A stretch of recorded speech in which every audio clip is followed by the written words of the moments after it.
베드로에서 있었던 일이죠.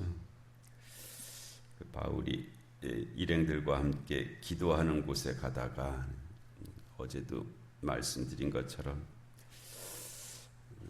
하나님의 뜻이 이 땅에 이루어진다고 하는 것은 이 땅의 질서가 무너지는 일이거든요. 왜냐하면 이 세상은 하여튼 부분적이기는 하지만은 죄로 또는 죄가 관영한 곳이기 때문에 하나님의 뜻이 이 땅에서 이루어지려면 그런 기존의 질서들이 무너져야 됩니다. 그래야 하나님의 뜻이 거기에 이루어지지, 기존의 질서가 그대로 남아있는 상태에서 하나님의 뜻이 이루어지는 일은 없거든요. 우리의 마음에도 우리가 가지고 있는 우리의 소욕들, 그런 욕심들, 또 우리의 습관들, 이런 것들이 변하지 않고 믿음 생활을 잘한다는 것은 불가능한 일입니다. 이전에 내가 가지고 있던 내 생각을 그대로 가지고 신앙생활을 잘하겠다, 그거는 좀 다른 얘기예요. 그냥 내가 살던 데에서 더 힘을 받고 싶다, 그런 얘기지 그 신앙생활을 잘하겠다는 뜻은 아니거든요. 불가능한 생각이죠. 그런 욕심입니다. 그래서 이 땅에서 하나님의 뜻을 행하려고 하면 반드시 이제 걸림돌이 나타나고요, 대적하는 자가 나타나고 그럴 수밖에 없습니다. 그것을 넘어서는 그런 과정이 신앙생활의 과정일 것이고요. 그래야 되는 것이 마땅하고요. 근데 그렇기 때문에 못된 짓을 하려고 하면 하여튼 이 길이 확확 열립니다. 그냥 내가 좀 못된 생각을 갖고 있으면 그것이 될 수 있는 길이 열리고요. 또 도와주겠다는 사람도 나타납니다. 그래갖고 그 못된 일들이 이루어질 수 있도록 그렇게 되죠. 그래서 이제 그런 면에서 크게 보면은 분별이 될 수 있는 일이 있습니다. 이게 되어져야 될 일인가 아닌 일인가가 오히려 그런 것들을 통해서 더 가름이 되는 그런 부분들이 있죠. 우리가 기도하는 곳에 가다가 근데 걸리잖아요. 점치는 귀신이 이제 가로막고 있습니다. 이 점이라고 하는 것이 이제 그 동물들은 미래에 대한 생각을 하지 못하는 정도의 이 뇌 구조를 가지고 있다래요. 그래서 호랑이든지 곰이든지 개라든지 닭이라든지 이런 짐승들은 내일에 대한 걱정을 못 한답니다. 안 하는 것이 아니라 못 하는 거예요. 그러니까 이 뇌가 어느 정도 발달이 돼야 내일 다가오는 미래에 대한 개념이 생성이 되고요. 거기에 대한, 그러니까 이 미래에 대한 그런 개념이 생겨야 미래에 대한 준비도 할 수 있지만 미래에 대한 걱정도 있는 거잖아요. 근데 미래에 대한 걱정이 없으면 준비할 일도 없고, 불안할 일도 없고, 그렇게 되죠. 그래서 사람도 어린 아이들, 신생아, 얘네들 내일 걱정 안 하거든요. 안 하는 게 아니라 못 하는 거죠. 왜냐하면 그 아이들, 그 정도의 아이들은 내일이라고 하는 개념이 없어서 그렇습니다. 미래라고 하는 개념이 없어요. 그냥 당장 내가 잠을 잘 자느냐, 배고프냐, 기저귀가 갈아졌느냐, 이런 것만 이렇게 생각할 수 있지, 내일 어떤 일이 있을까, 내일 혹시 밥이 없어지는 거 아니야, 집이 갑자기 이사 가야 되는 거 아니야, 이런 미래에 대한 걱정, 생각을 할 수 있는 능력이 없는 거예요. 이 점을 친다고 하는 것은 그래서 과거를 갖고 점치는 사람은 없잖아요. 다 점은 미래를 갖고 점을 치는 거잖아요. 내가 과거의 내용을 갖고 그거 갖고 점치러 다니는 사람은 없습니다. 내가 앞으로 되어질 일이 어떻게 될 거냐, 이제 그것 때문에 점을 치러 다니는 거잖아요. 합격할 거냐, 뭐 무슨 일이 있을 거냐, 뭐 이런 어려운 일이 있을 때 어떻게 될 거냐, 뭐 다 미래에 관한 일입니다. 미래에 관한 근데 인간이 이 미래에 대한 그런 것을 생각할 수 있는 능력이 생겨나면서부터 있는 거예요. 만일 미래에 대한 다가올 시간들에 대한 개념이 없다면 점을 다닐 일이 없겠죠. 이 일이 어떻게 될 거냐라는 미래에 대한 그런 생각이 인간에게 이제 인간의 뇌가 발달함을 통해서 특별하게 인간에게만 나타나는 그런 현상들인데요. 이 잠자리는 내일 걱정 안 한다랍니다. 근데 인간만이 내일에 대한 걱정을 하는 거예요.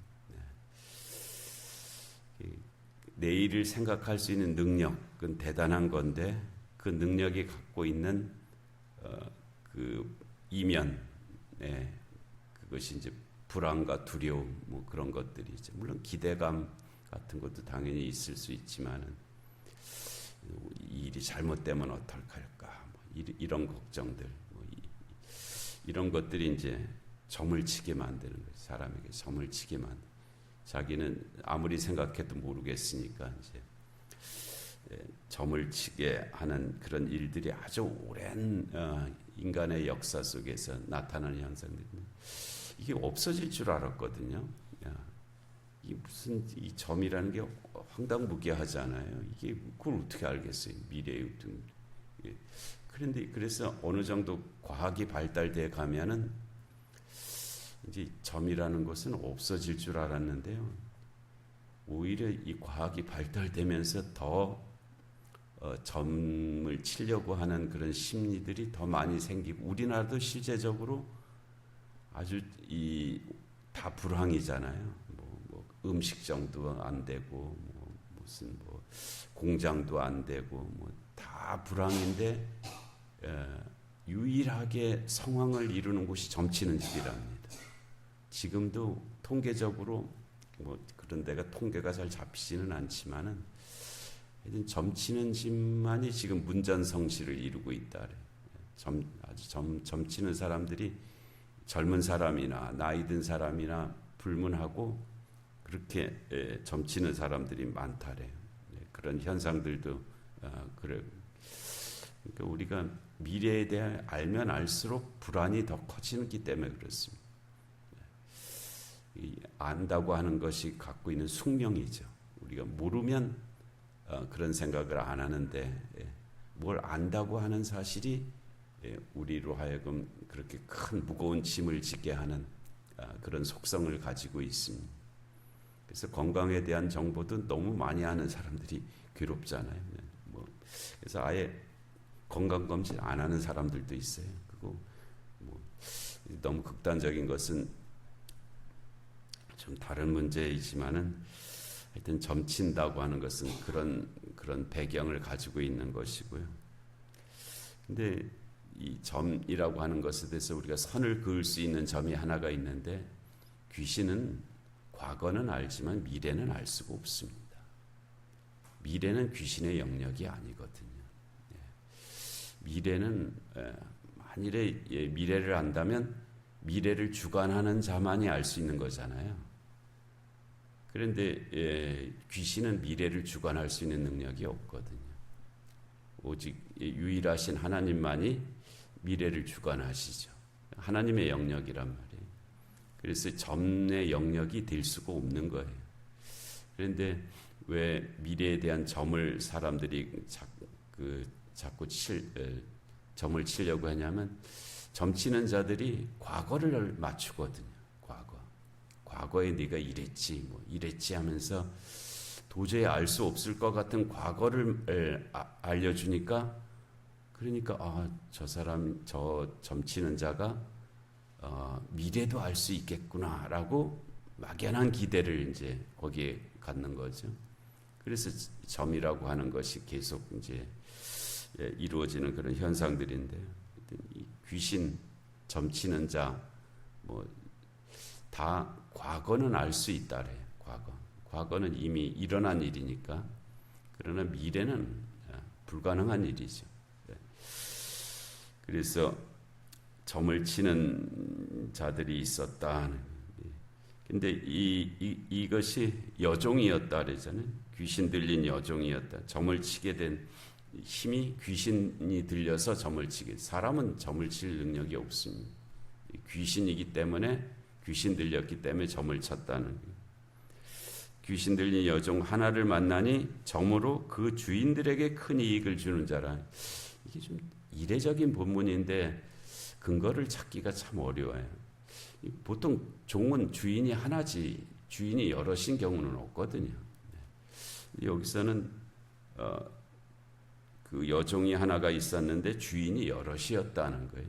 무슨 이런 구조가 다 있나 싶은데 딱히 뭐 이렇게 자료를 찾아봐도 왜 이런 현상, 이런 구조가 됐는지는 잘 아직 모르겠어요. 근데 여종이 하나가 있었는데 주인이 여럿이었다. 그래서 그 주인들에게 큰 이익을 주고 있었다 하는 거예요. 그가 바울과 우리를 따라와 소리질러, 그 여종이죠. 귀신 들린 여종이 바울과 우리를 따라와 소리질러 이르되 이 사람들은 지극히 높은 하나님의 종으로서 구원의 길을 너희에게 전하는 자라. 이렇게 얘기했대. 이 말 틀려요? 맞아요? 맞는 말이잖아요. 틀린 말 아니잖아요. 이 사람들은 지극히 높은 하나님의 종으로서 구원의 길을 너희에게 전하는 자라. 다 맞는 말이잖아요. 그렇죠? 근데 그런 말을 이같이 여러 날을 했다는 거예요. 바울이 나타나기만 하면 쫓아와 갖고 이런 말을 했다는 거죠. 그것 때문에 바울이 심히 괴로웠다. 좋은 얘기에 하나님의 종이라고 얘기해주고 구원의 길을 너에게 전하는 자라라고 하면은 좋은 얘기 해주는 거잖아요. 선전해주는 거고.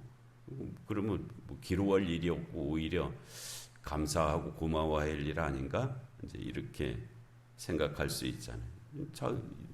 바울이 이 사람이 하나님의 종이다. 구원의 길을 너에게 전하는 자다. 이거 대단히 좋은 말을 해주는 거잖아요. 근데 왜 괴롭죠? 이 상황에서? 왜 괴로울까요? 근데 우리가 우리의 삶에도 돌이켜 보면은 틀린 말을 하는 사람 때문에 괴로운 게 아니고요. 맞는 말을 하는 사람이 우리를 괴롭게 합니다. 교회에서도 그래요. 틀린 말을 하는 사람들은 별로 그렇게 교회를 크게 문제가 되게 하지는 않습니다. 꼭 맞는 소리를 하는 사람들이 실질적으로 교회에 큰 문제를 일으킵니다. 틀린 소리는 그 영향력이 크지를 않아요. 저 틀렸다는 걸 알거든요. 근데 맞는 소리는 범위가 굉장히 커집니다. 그런데 그 맞는 소리가 도움이 되지를 않고 오히려 해가 되는 그런 결과를 만들어내는 그런 일들이. 그래서 내가 하는 말이 틀린 말을 갖고 큰 문제를 일으키지는 못하고요. 옳은 소리를 하는데 그것이 선한 열매는 맺지 못하는 그런 일들이 많이 있습니다. 그래서 우리가 다른 사람의 말도 조심해야 되지만 내가 하는 말로도 조심을 해야 되죠. 내가 옳은 소리를 하기는 하지만 이게 선한 열매는 아니다. 항상 옳은 소리 하는 사람들이 교회를 분열시킵니다. 깨트리고 문제를 일으키고 이제 그래서 가야 될 길을 가지 못하게 하고 그렇게 되어지는 그런 일들이 있죠. 여기서도 이 여종이 하는 말이 틀린 말이 없잖아요. 틀린 말이 없는데 결국은 이 말이 바울의 사역에 도움이 되는 말이 아니라 도움이 되지 못하고 오히려 해가 되기 때문에 바울이 여러 날 그 얘기를 듣다가 심히 괴로워지게 되었다. 또 다른 차원에서 이 말씀을 생각해 보면 이 여종이 귀신 들린 여종 점치는 사람이 아니고 그냥 이 빌립보에서 아주 덕망이 있는 사람이었다. 그럼 이 말이 도움이 됐을 겁니다. 이 빌립보에서 이 사람이 아주 다른 사람에게 덕을 끼치고 인정을 받고 하는 사람인데 바울이 나타났을 때 바울을 이 사람들 하나님의 종이고 구원의 길을 우리에게 알려줄 분들이다 라고 얘기했다면 바울이 괴로울 일이 없죠. 오히려 감사하죠. 빌립보 사람들에게 잘 소개해 줬잖아요. 그때 빌립보 사람들이 바울이 누군지 어떻게 알겠습니까? 그냥 웬 떠돌이가 완 모양이다 라고 그렇게 여길 수밖에 없는 상황이었는데 빌립보에서 인정받는 사람이 이 바울을 그렇게 소개해 줬다면 아주 감사한 일이죠. 아주 도움이 되는 일이랍니다.